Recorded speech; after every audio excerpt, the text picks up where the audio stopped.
जय श्री राम। बच्चों, आज हम कबीरदास जी के कुछ दोहों का अर्थ जानेंगे। नहाए धोए क्या हुआ, जो मन मैल न जाए।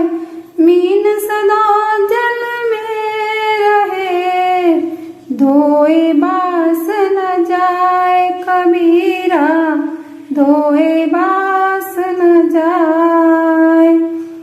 कबीरदास जी कहते हैं कि आप कितना भी नहा लो, शरीर को साफ कर लो, लेकिन यदि आपका मन साफ नहीं है, मन में छल कपट है, मन में पाप है, तो उस नहाने का कोई फायदा नहीं है। जैसे हमेशा मछली पानी में ही रहती है तो भी वो साफ नहीं होती, उससे बदबू आती ही रहती है।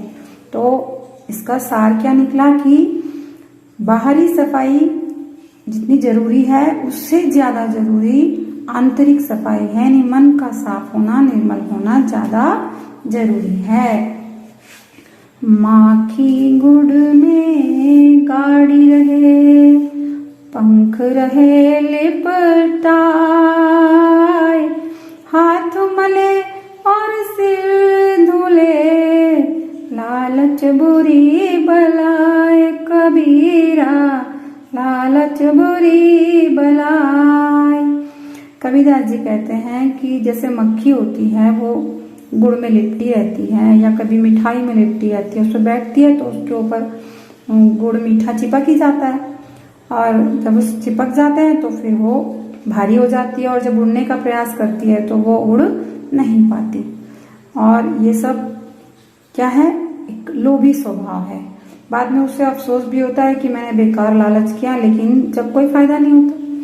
ठीक उसी तरह से इंसान भी अपने सांसारिक सुखों में सर से पांव तक लिपटा रहता है। हर समय वो इसी उसमें लगा रहता है, मैं क्या तो पा लूं, क्या मुझे गाड़ी मिल जाए, बंगला मिल जाए, मुझे इतना बढ़िया खाना मिल जाए, मैं वहां घूमाऊं, मैं ऐसा पहन लूं, मैं ये जेवर ले लूं, इन्हीं में लगा रहता है। और जब अंत समय आता है तब उसे अफसोस होता है कि भाई मैं भगवान का भजन करता तो शायद कुछ ज्यादा अच्छा होता, लेकिन तब कुछ भी फायदा नहीं होता।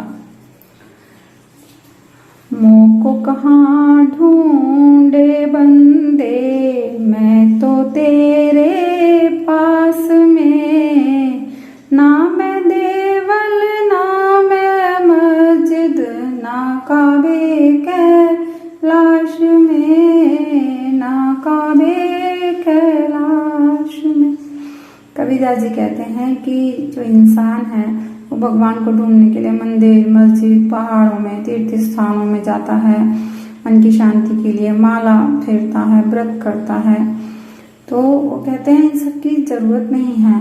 कबीरदास जी कह रहे हैं कि ईश्वर जो है हमारे मन में वास करता है, यही अच्छा है। हम अगर ये समझ लें कि ईश्वर हमारे हमेशा साथ हैं, तो हमें कहीं भी जाने की जरूरत नहीं है। लेकिन हमें उन्हें पहचानना होता है कि इस चीज को हम समझ लें कि हाँ, ईश्वर हमारे साथ हैं, हमारी रक्षा कर रहे हैं। गुरु कुम्हार शीस कुंभ है, गड़गड़ काढ़े खोट। अंतर हाथ सहार दे, बाहर बाहे चोट। कबीरा बाहर बाहे चोट। कबीरदास जी कहते हैं कि जो गुरु होते हैं, हमारे टीचर होते हैं, वो एक कुम्हार के समान होते हैं, और शिष्य जो है वो स्टूडेंट होते हैं, वो घड़े के समान होते हैं। जैसे कभी कोई कुम्हार बर्तन बनाता है तो वो अंदर से हाथ डाल डालकर घड़े के अंदर, बर्तन के अंदर हाथ डाल डालकर ऊपर से उस पर चोट मारता रहता है, और उसको अंदर से सहारा देकर बाहर से चोट मारकर उसको ठीक करता रहता है, उसकी कमियों को निकालता रहता है, उसको गढ़ता रहता है। उसी प्रकार जो हमारा गुरु है वो हमको डांटता है, फटकारता है, और हमारी कमियों को वो दूर करता है। लेकिन वो जैसे कुम्हार अंदर से हाथ देकर उसको सहारा देता है, ऐसे जो हमारा गुरु होता है वो हमारे साथ प्रेम पूर्वक व्यवहार भी करता है। तो जो शिष्य होते हैं वो गुरु के कठोर अनुशासन को गलत ना समझें उनकी भावना को समझते हुए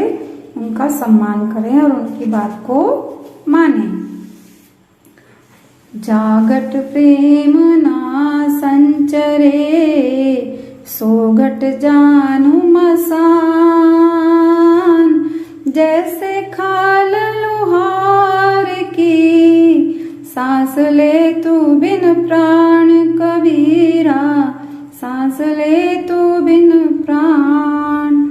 कबीरदास जी कहते हैं, जिस मनुष्य के हृदय में, मन में प्रेम भाव का संचार नहीं होता है, प्रेम का भाव उसके मन में नहीं है, तो उसे शमशान के भांति समझना चाहिए।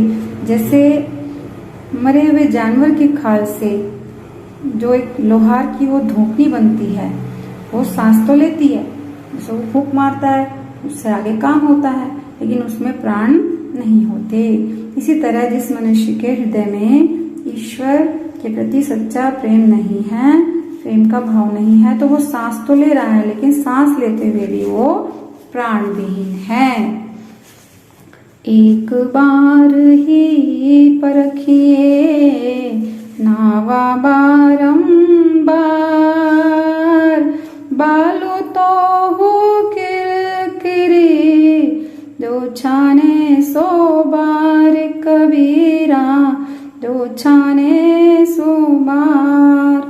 कबीरदास जी कहते हैं कि यदि किसी भी व्यक्ति के साथ दोस्ती करो या रिश्ता बढ़ाओ और व्यवहार करो, तो उसको पहले ही मुलाकात में अच्छे से परख लेना चाहिए। इसके गुणों को, अवगुणों को, अच्छाई बुराइयों को समझ लेना चाहिए। जिस प्रकार से यदि रेत को 100 बार भी छाना जाए तो उसकी किरकिराहट दूर नहीं होती, उसी प्रकार कोई दुर्जन व्यक्ति है तो वो हमें दुष्टता से भरा हुआ ही मिलेगा। तो सज्जन व्यक्ति की परख एक बार में ही हो जाती है। माला तो कर में फिरे, जीव फिरे मुख माही, मनुआ तो चौदिसी फिरे, यह तो सुमिरन नाही कबीरा, यह तो सुमिरन नाही। कबीरदास जी कहते हैं कि जो हम माला जपते हैं तो उस माला को हाथ में हम घुमाते रहते हैं और मुख से प्रभु का नाम लिया जा रहा है, पर लेकिन यदि मन हमारा किसी और के विचारों में डूबा हुआ है, हम किसी और के बारे में ही सोच रहे हैं, तो यह ईश्वर का स्मरण नहीं है। ईश्वर को हम याद नहीं कर रहे हैं। तो सिर्फ दिखावे के लिए हमें भगवान को याद नहीं करना चाहिए, इससे कुछ भी लाभ नहीं होता। तो जो भी हम काम कर रहे हैं उसे मन लगाकर करना चाहिए, अपना 100% देना चाहिए, नहीं तो काम बिगड़ भी जाते हैं। बच्चों, वीडियो अच्छी लगी हो